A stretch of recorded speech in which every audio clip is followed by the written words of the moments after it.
अपमान भरी संसद में करते हैं। आपके एक मुख्यमंत्री कहते हैं कि राहुल गांधी को पता भी नहीं है कि उनका पिता कौन है। आपके प्रधानमंत्री भरी संसद में खड़े होकर कहते हैं कि ये परिवार नेहरू नाम को इस्तेमाल क्यों नहीं करता। पूरे परिवार का अपमान करते हैं।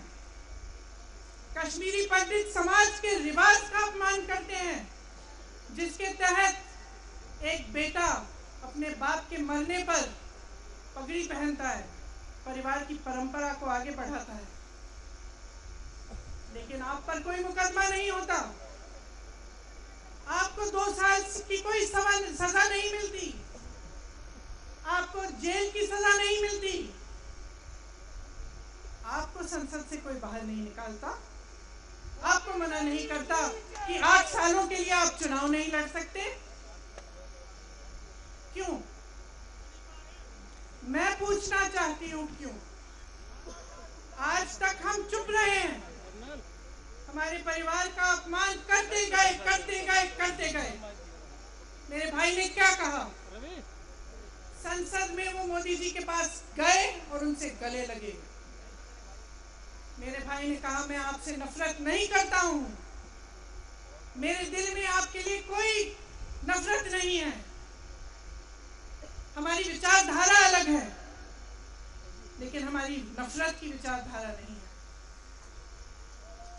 तो मैं पूछना चाहती हूं, एक आदमी का कितना अपमान करोगे? कितना अपमान करोगे? क्या यही है इस देश की परंपरा? आप परिवारवादी कहते हैं, तो भगवान राम कौन थे? भगवान राम को वनवास में भेजा गया, उन्होंने अपने परिवार, अपनी धरती के प्रति अपना धर्म निभाया। क्या भगवान राम परिवारवादी थे? क्या पांडव परिवारवादी थे कि वो अपने परिवार की संस्कारों के लिए लड़े? और हमें क्या शर्म आनी चाहिए कि हमारे परिवार के सदस्य शहीद हुए इस देश के लिए? इस झंडे में उनका खून है, इस धरती में उनका खून है, इस देश के लोकतंत्र को मेरे परिवार के खून ने सींचा है। और जो सोचता है कि हमें अपमानित करके हमें डराएंगे, हमें धमकाएंगे, जो सोचता है कि तमाम एजेंसियों को लगाकर हम पे छापे मारकर हमसे कुछ भी करके हमको हमें डराएंगे, वो गलत सोचते हैं, हम डरने वाले नहीं हैं।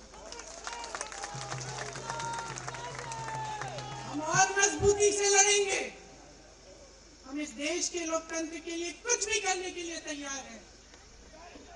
इस देश के लोकतंत्र को, इसकी नींव कांग्रेस पार्टी के महान महापुरुषों ने डाली है। कांग्रेस पार्टी लड़ी इस देश की आजादी के लिए, और आज भी इस देश की आजादी के लिए ही लड़ रही है। कभी कभी मैं सोचती हूँ, मुझे समझ भी नहीं आता कि पब्लिक क्या सोच रही है। क्या देख नहीं रही है क्या हो रहा है? क्या आपको दिख नहीं रहा है? क्या आपकी सारी संपत्ति लूटी जा रही है, एक आदमी को दी जा रही है, गिने चुने उद्योगपतियों को सब कुछ दिया जा रहा है? किसकी संपत्ति है? ये राहुल गांधी की संपत्ति है, ये आपकी संपत्ति है। ये पीएसयू किसके हैं? किसके लिए बनाए गए? आपके लिए बनाए गए, जो ऐसे एक के बाद एक इनको बेचे जा रहे हैं, दिए जा रहे हैं। इसी से तो आपका रोजगार आता है, छोटे उद्योगों से, छोटे व्यापारियों से आपका रोजगार आता है, किसी बड़े अडानी से नहीं आता। रोजगार नहीं देते, छीनते आपका रोजगार। तो आप समझ क्यों नहीं पा रहे हैं? आप गैस के सिलेंडर के लिए 1000 रुपए दे रहे हैं, और यहाँ आपकी सारी संपत्ति किसी को सौंपी जा रही है। राहुल गांधी जी ने क्या कहा? अरे कौन सा इतना बड़ा जुल्म कर दिया कि आपसे 2 सवाल पूछ लिए, जवाब नहीं दे पाए ना, घबरा गए। और जो अहंकारी होते हैं, तानाशाह होते हैं, क्या करते हैं? जब सवालों का जवाब नहीं दे पाते तो पूरी सत्ता को लेकर जनता को दबाने की कोशिश करते हैं। जो सवाल उठाता है उसको दबाने की कोशिश करते हैं।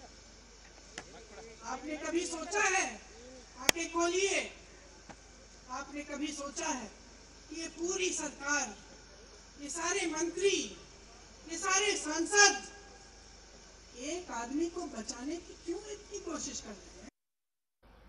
इस अडानी में है क्या कि इसको आप सारी संपत्ति दे रहे हो देश की? 20 हजारों करोड़ शेल कंपनियों में इनकी हैं और आप इन पे इंक्वायरी नहीं कर सकते। ये अडानी है कौन कि आप सब उनका नाम उठते ही बौखला जाते हैं और उनको बचाने में लग जाते हैं? देखिए, आप इस देश के देशवासी हैं, देश आपका है, ये लड़ाई आपकी है। आज तमाम नौजवान बेरोजगार क्यों हैं? हम इश्तिहार तो देख रहे हैं, होर्डिंग देख रहे हैं, मदर ऑफ डेमोक्रेसी लिखा है, कहते हैं कि हमारी अर्थव्यवस्था बहुत तेजी से आगे बढ़ रही है, तो इतने नौजवान बेरोजगार क्यों हैं? तो जहां जहां हम जाते हैं बेरोजगार नौजवान क्यों दिखते हैं? इतनी महंगाई क्यों है? इतनी महंगाई क्यों है? क्या आप इतने बड़े काम कर सकते हो लेकिन एक गैस सिलेंडर का दाम कम नहीं कर सकते? आप छोटे व्यापारियों की मदद नहीं कर सकते? आप रोजगार नहीं बनवा सकते? फिर आपकी सरकार किस काम की है? लोगों को दबाने के लिए है या अडानी जी को आगे बढ़ाने की चीज के लिए है? तो आज ये समय आ गया है कि हमें गंभीरता से सोचना पड़ेगा। ये सरकार पूरी कोशिश करती है कि आपका ध्यान भटकाया जाए। अब आप सोचिए, कन्याकुमारी से कश्मीर तक एक आदमी चला, उसके साथ लाखों लोग चले, क्या पैगाम लेके चला? किस लिए चला? उसके दिल में क्या भावना थी कि लाखों लोग देश भर से उससे जुड़ के चले? समता, एकता की भावना थी। आज आपके सारी मीडिया, आपके सारे मंत्री, आपके सारे सांसद, आपके सारे कार्यकर्ता कह रहे हैं कि राहुल जी ने विदेश जाकर देश का अपमान किया, राहुल जी ने एक वर्ग का अपमान किया। क्या एक आदमी जो कन्याकुमारी से लेकर 5000 किलोमीटर कश्मीर तक चल के ये रोज रोज कहता है कि इस देश को एक होना चाहिए, सबको समान दृष्टि से देखना चाहिए, क्या ये आदमी देश का अपमान कर सकता है? क्या ये आदमी एक वर्ग का अपमान कर सकता है? तो ये आदमी क्या कर रहा है? ये आपकी आवाज उठा रहा है। ये क्या कह रहा है? कह रहा है कि गरीबों को अपना हक दो, नौजवानों को अपना हक दो, महिलाओं को अपना हक दो। यही तो कह रहा है। और हक क्या है? हक ये है कि जो आपका है वो आपके हाथ में जाना चाहिए, किसी बड़े उद्योगपति के हाथ में नहीं, जो प्रधानमंत्री जी के मित्र हैं। ये है आपका हक। उसी हक की लड़ाई लड़ रहा है। तो आप समझिए, ये एक इंसान की बात नहीं है, ये एक राहुल गांधी की बात नहीं है, ये पूरे देश की बात है। जब हम कहते हैं लोकतंत्र को बचाना है, तो हम किस बात की को बचाने की कह रहे हैं? क्या कह रहे हैं हम? लोकतंत्र क्या होता है? खुल के जवाब मांगो, सवाल उठाओ। यही तो लोकतंत्र है कि आपको कोई आपत्ति है, कोई समस्या है, आप किसी के पास जाकर अपना हक मांग सकते हैं। आप कह सकते हैं, भाई हमारे लिए ये क्यों नहीं किया, इतनी महंगाई क्यों है, हमारे लिए रोजगार क्यों नहीं बनाए? लेकिन आज यही हक आपसे छीना जा रहा है और आपका ध्यान इधर उधर भटकाया जाता है और इतनी चीजों को फैलाया जाता है जो सच नहीं है, झूठों को फैलाया जाता है। आप सोचिए, राहुल गांधी दुनिया के सबसे बड़े जो शिक्षा के संस्थान है वहां से पढ़ के आए हैं। हार्वर्ड और कैम्ब्रिज की उनकी डिग्री है। कैम्ब्रिज से उन्होंने इकोनॉमिक्स में मास्टर्स डिग्री, एमफिल डिग्री उनको मिली, आप उसको पप्पू बनाते हैं। पूरे देश भर में आपकी सहायता के साथ मेरे मीडिया के दोस्तों, डिग्री आपने देखी नहीं, सच्चाई आपने देखा नहीं, उनको पप्पू बना दिया। फिर पता चला कि ये पप्पू तो यात्रा में निकल आया, और पता चला कि ये तो पप्पू है ही नहीं। इसके साथ तो लाखों लोग चल रहे हैं, ये ईमानदार भी है, ये सब बातों को समझता भी है, ये जनता के बीच जा रहा है, जनता की समस्याओं को सुन रहा है, तो जनता इसके चली जा रही है। घबरा गए कि राहुल गांधी ने संसद में वो सवाल उठाए जिनका उनके पास जवाब नहीं है।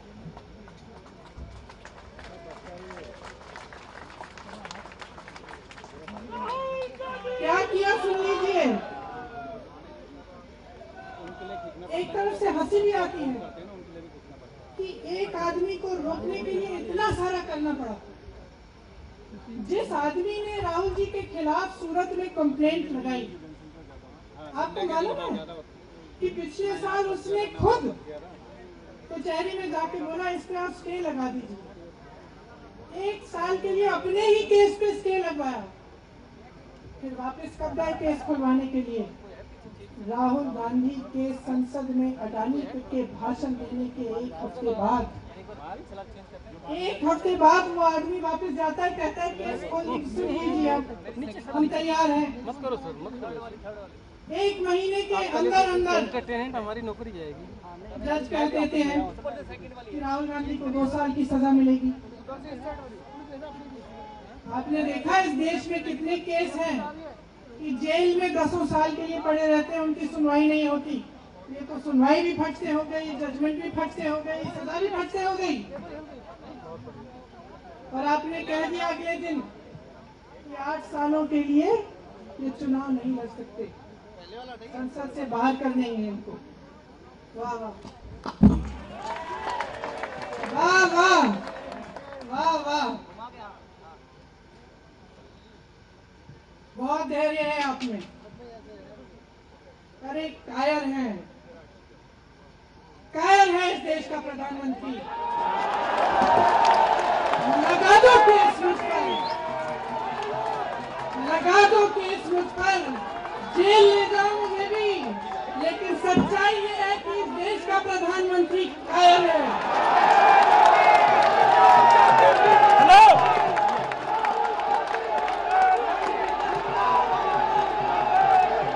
अपनी सत्ता के पीछे छुपा हुआ है, अहंकारी है,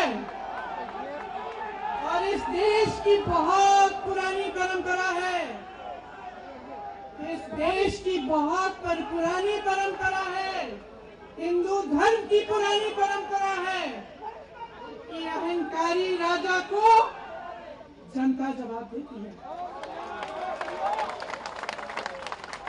और इस देश की बहुत पुरानी परंपरा है कि अहंकारी राजा को ये देश पहचानता है। मेरे परिवार ने मुझे एक चीज सिखाई है कि ये देश दिल से बोलता है और दिल से सुनता है। ये देश सच्चाई को पहचानता है, और मैं जानती हूँ कि आज वो दिन है जब से सारा कुछ बदलने लगेगा।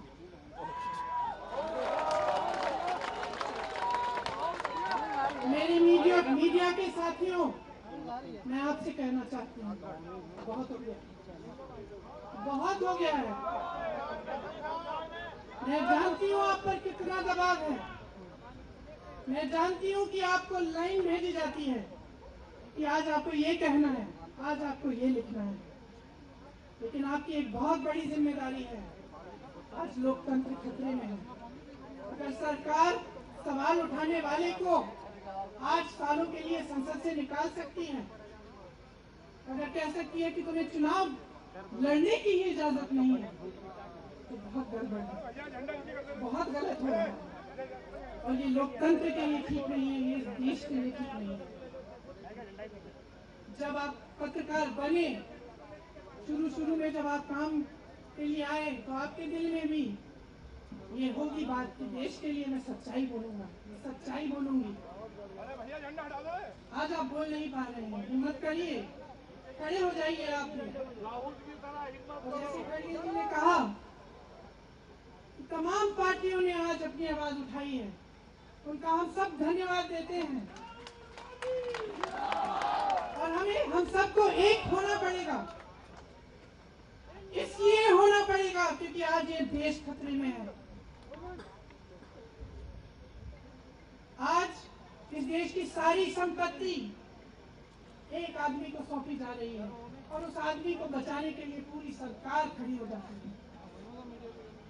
बहुत गलत हो रहा है। अगर आज मेरे भाइयों और बहनों आप इसको पहचान नहीं पाएंगे तो इस देश को बहुत खतरे में डाल दें। इसीलिए यहाँ खड़े हुए महात्मा गांधी जी की समाधि के कुछ ही गज दूर खड़े हुए मैं आपको याद दिलाती हूँ कि कितनों ने इस देश के लिए अपना खून बहाया है, कितनों ने इस देश की धरती, इस देश की आजादी के लिए अपना खून बहाया है। ये अफसर हैं यहाँ तैनात खड़े हैं, इसी तरह से इनके भाई सरहद पे खड़े होते हैं हमारे लिए, आज भी अपना खून बहा रहे हैं। क्या इसके लिए? क्या अडानी जी के लिए? कि अपने देश के किसान के लिए, अपने देश के गरीब के लिए, अपने देश के छोटे व्यापारियों के लिए, महिलाओं के लिए, अपने बच्चों के भविष्य के लिए हम सब अपनी जान देने के लिए तैयार हैं। तो मैं आपसे आग्रह करती हूँ, मेरे देशवासियों, आंखें खोल लो, समय आ गया है, डरो मत।